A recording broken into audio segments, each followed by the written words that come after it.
Hey, what's up, guys? This is Benny Ricciardi with rotocurve.com, and I'm here with our Benny's Bet section for the late games on Wednesday, May 4th. It's a 7-game slate that we have going on tonight. I think it's a split slate. I think there might be 8 early games and 7 games late tonight. We're only going to concentrate on the 7 o'clock start because by the time most of you see this video, it'll be past the start for the early games. So let's get right into it. The idea of the Benny's Bet section is we try to look at each pitcher that's on the mound, figure out what their weaknesses are, and then figure out which bats profile to do the best against them. So let's start right at the top with the Boston game going up against the Chicago White Sox. We got Carlos Rodon, the lefty, pitching for the White Sox here. He's put together 4 solid starts this year and had 1 really bad start where he got blown up.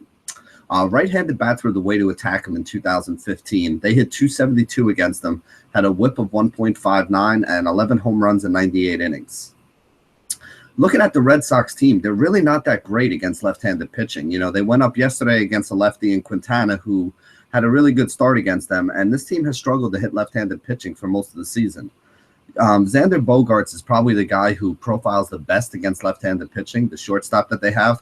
But again, he's a light-hitting kind of shortstop that you're paying about $4,000 for. He can get you a couple singles, he can score a couple runs, maybe get an RBI or 2 if there's guys on base. But he doesn't really have the big upside. He's not a big base stealer. He's not a big home run hitter. You know, he doesn't have those big plays that put a lot of points up on the board for you. 2 other guys you might want to take a look at. Chris Young, who was with the Yankees last year. This guy smashes left-handed pitching. So he was in the lineup yesterday. They hit him down towards the bottom of the order in like the 6 or 7 spot, as well as Jackie Bradley Jr. Both of these guys have been able to hit left-handed pitching pretty well over the course of their career. So if you're looking for something that's a little bit off the board, those 2 guys, if they get in the lineup, could be guys that you can look at. On the other side of this game, we got Clay Buchholz pitching. Left-handed bats usually have a higher average against Buchholz. There's not really a lot of left-handed bats we want to look at on this White Sox team. You got leadoff hitter Adam Eaton, who's probably about the only one. 358 WOBA, 163 ISO. Again, you know, he's a guy that doesn't have a ton of power. He can steal a base every now and then, but he's not a big base stealer either. More of a guy who's just going to get you a couple singles, maybe score a couple runs, and, you know, that's about the best you can really hope for. You also got to like Jose Abreu, who had a good game yesterday. 371 WOBA, 222 ISO score, hits very well in righty-on-righty situations. So he's probably about the only other guy that I think I'd look at here. Not really loving a lot of bats in this game. Next game we can talk about Minnesota at Houston. You got Phil Hughes on the mound for Minnesota, and Hughes is an extreme fly ball pitcher, which I think is going to be a problem for him here. You know, Houston is a pretty good home run hitter's ballpark. You get a guy who throws a lot of fly balls. You get a team that, you know, basically is going to strike out a good amount and also hit a lot of, you know, home runs. I mean, they're basically one of those teams that swings from their heels every time they're up there. And they got a lot of guys with power. You know, Altuve, the leadoff hitter, has hit 7 home runs already this year. Springer's got power. Correa's got power. Rasmus has power. Tyler White, the rookie, has a little bit of power. You know, like I said, Evan Gattis. There's quite a few guys that they have here. Hughes is somebody who's been, you know, equally decent, like a 250 to 260 batting average to both the left and right-handed bats over the years, giving up an equal number of home runs to both sides of the plate as well. So, you know, I think that one way or another, you can look at some of these righties and some of these lefties. Basically all the names that we just mentioned. These are all guys that have, you know, big ISO numbers, high home run rates if they put the ball up in the air. But again, they also have, you know, some pretty low WOBAs, some low batting averages, and some high strikeout rates. So, you know, you're not really sure exactly which way to go. But I do think with the way that Hughes pitches and the, you know, profile that he has, he's going to get tagged for at least 1 or 2 home runs here. If you pick out the guys that are going to hit him, you could have a big day looking at some of these Houston bats. On the other side of this game, we got Mikey Fiers pitching, the right-handed pitcher pitching for Houston. You know, he had a pretty high batting average so far this year to both right and left-handed batters. He hasn't been all that great, but Minnesota is really bad against right-handed pitching. You know, they got one of the lowest batting averages in the league, one of the least amount of runs scored, and one of the highest K percentages. The one guy who kind of stands out a little bit to me is Miguel Sano. Even though he hasn't been playing great this year, since the beginning of 2015, he does have a 381 WOBA, 236 ISO against right-handed pitching. You know, like we said, most of this team does struggle against right-handed pitching. They got, I think it's like a 26% strikeout rate, you know, one of the bottom 5 or 6 batting averages in the league. They're towards the bottom 10 in runs scored. You know, targeting right-handed pitchers against Minnesota is something that has worked out pretty well to start the season here. So as much as Fiers has been struggling, it is a pretty good spot for him. I don't know if I would be able to roll him out there. I don't think I have the stones to do it, to be honest with you. But I also don't expect a lot to come from this Minnesota offense today. Next game we can talk about, we got Philly going up against St. Louis. Mike Leake is on the mound. Left-handed bats are usually the way to attack him, but they weren't even all that great. They hit about 263 against them last year with a 126 whip, which is okay, but nothing spectacular. They did have 10 home runs in 73 innings, so about 1 every 7 innings, which again is league average, nothing spectacular, nothing horrible. It's a bad offense that he's going up against. This Philly team does not hit well against right-handed pitching. There is nobody on this team since the start of 2015 that has over a 347 WOBA, and nobody on this team since the start of 2015 that has over a 195 ISO. Now, the numbers that we usually look at as the threshold for guys in good spots is a WOBA of about 360 and an ISO score of 200 or above. Obviously, if you can get guys with WOBAs in the 400s, that's great. If you can get guys with ISO scores in the 250, 270, 300 range, that's amazing. There's nobody on Philly that profiles well to be somebody that should hit Leake. So Leake is not a lights out, shutdown kind of starter, but I do think it's a pretty good spot for him, and I do expect him to have one of his better games today. On the other side, I think there are some bats that we can look at. You got Adam Morgan, the lefty, pitching for the Phillies. In 2015, right-handed bats hit 281 against him with a 128 whip, and they had 12 home runs in 64 innings. So he's basically given up a home run every 5 innings, and I think that means that some of these excuse me, some of these right-handed bats in the Cardinals are probably in a pretty good spot.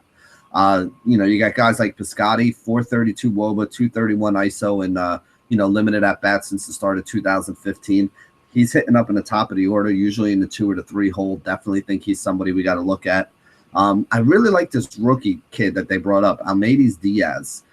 He's hitting like 400 right now out of the 8 hole for them. It feels like every game this guy's just racking up multiple hits, getting an extra base hit here, getting a couple runs scored there, stolen base. He's just a really solid player that they have there towards the bottom of the lineup. He's very cheap. I think he's shortstop eligible on DraftKings. Pretty sure the same on FanDuel as well. Definitely somebody that you got to start looking at if you're looking for a salary saver at the shortstop position. Also like Yadier Molina as a catcher today, right-handed catcher going up against a left-handed pitcher. Should be in a pretty good spot as well. A guy like Matt Holliday has always hit left-handed pitching well throughout his career, so I think he's another guy that we can look at as well. Next game we can talk about, New York Yankees at the Baltimore Orioles. You got CC Sabathia pitching for the Yankees. He's basically averaged 5 innings pitched this year, 9 base runners, 3 runs scored, and only 4 strikeouts. So I do think that you can look at some of the bats against him.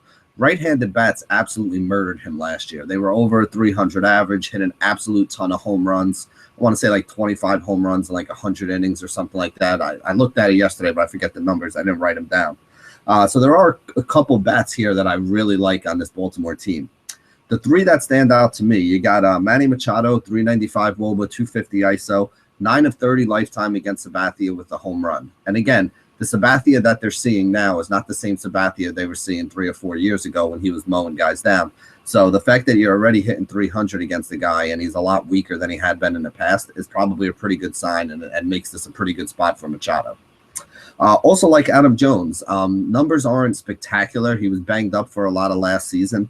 336 WOBA, 200 ISO doesn't really scream as a guy that you really want to roster. But lifetime, he's 19 of 61 against CC Sabathia with 4 home runs. So that's a significant amount of BVP and some really elite production in the minutes that he has had, in the at bats that he has had out there. So I do really like Adam Jones as well. And then the last guy is Mark Trumbo. Trumbo's 5 of 16 lifetime against Sabathia with a home run. So again, those 3 big right-handed bats in the middle of that order for Baltimore are 3 guys that I definitely think are in play and we should look at and have some exposure to tonight. On the other side of this game, we got Tyler Wilson. Limited innings pitched, but left-handed bats have hit better against him. You got a lot of left-handed bats in the Yankees, but this offense is not good right now. I mentioned it last week. Teixeira, 385 WOBA, 315 ISO, one guy who stands out on the numbers. The next best guy based on numbers is probably Beltran since the beginning of 2015, and he's only at a 352 WOBA with a 198 ISO. You got left-handed bats like Gardner and Ellsbury who'll be up at the top of the order, a guy like McCann in there as well. But again, with the way these Yankees are playing right now, the way they're hitting, I just don't see them putting a lot of it together. You know, I'm a lifelong Yankee fan, as you can see by the hat here. Big Yankee fan here. But, you know, I'm also a realist. I mean, this is not one of the better teams that they had. At this point, it looks like they're just trying to let some of these contracts expire and get off the books. But then they'll go make a run at, you know, whatever free agents they can go make a run at in the future. But, you know, if you're looking at the Yankees this year as a lineup that you should fear, I really think you're looking at it the wrong way. I'm not really afraid of this Yankee lineup at all. I think it's been, you know, profitable to be taking pitchers against them and kind of fading these bats so far to start the year.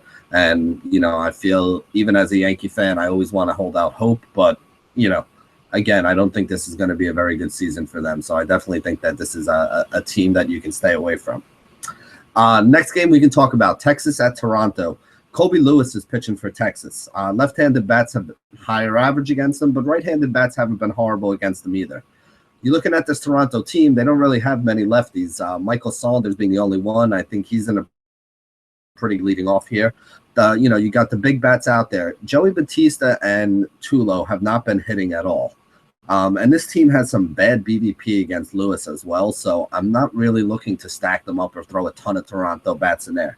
I do like Donaldson, 390 WOBA, 262 ISO, even against right-handed pitching, which is his weaker split. Edwin Encarnacion has been pretty solid to start the year, 381 WOBA, 267 ISO. And then I think we got to talk about Justin Smoke as well. You know, came in, hit a home run in the 9th inning to tie the game up yesterday, and then hit a home run in the 10th inning to win the game for Toronto yesterday. He's a big left-handed bat who hits right-handed pitching well. You know, up in Toronto, very good hitter's ballpark. This is definitely a guy that's going to jack a couple home runs out there. I do like Justin Smoke here today, especially on sites where you can find them cheap. A lot of times you can find this guy cheap, and if you're playing on a site like maybe a Fantasy Aces or a Fantasy Feud where you have the utility positions, you know, he's a very big bat that you can throw into a utility position that has some upside for a tournament. On the other side of the game, we got Aaron Sanchez, and Sanchez has actually been really good except for one start that he had this year. You know, he's only 6,400 over on DraftKings as well, which I think is kind of underpriced.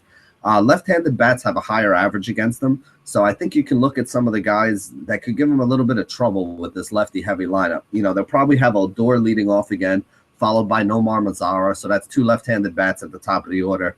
Then you got guys like Prince Fielder and Moreland in the 3 and the 5 hole for them. You know, I like the lefties here. I'd probably shade away from the right-handed bats, but the left-handed bats I think could do some damage against Sanchez here. So I do like Sanchez a little bit because he's cheap, but it is a good hitter's ballpark, and it is a left-handed lineup that could give him a little bit of trouble. So even though he is only 6,400, I'm kind of taking a cautious approach to him. Next game we can talk about, we got Arizona going up against Miami. Jose Fernandez is on the mound for Miami. This guy is averaging a K per 9 right now to start the season of 13 strikeouts per 9 innings. So that's pretty ridiculous. He's only going about 6 innings pitched because he's striking a lot of guys out, walking a few guys, giving up a couple hits here and there, but nothing big really. He hasn't gotten lit up yet. You know, Peralta has a 386 WOBA and a 218 ISO against right-handed pitching. So he's probably the guy that profiles to do the best against them.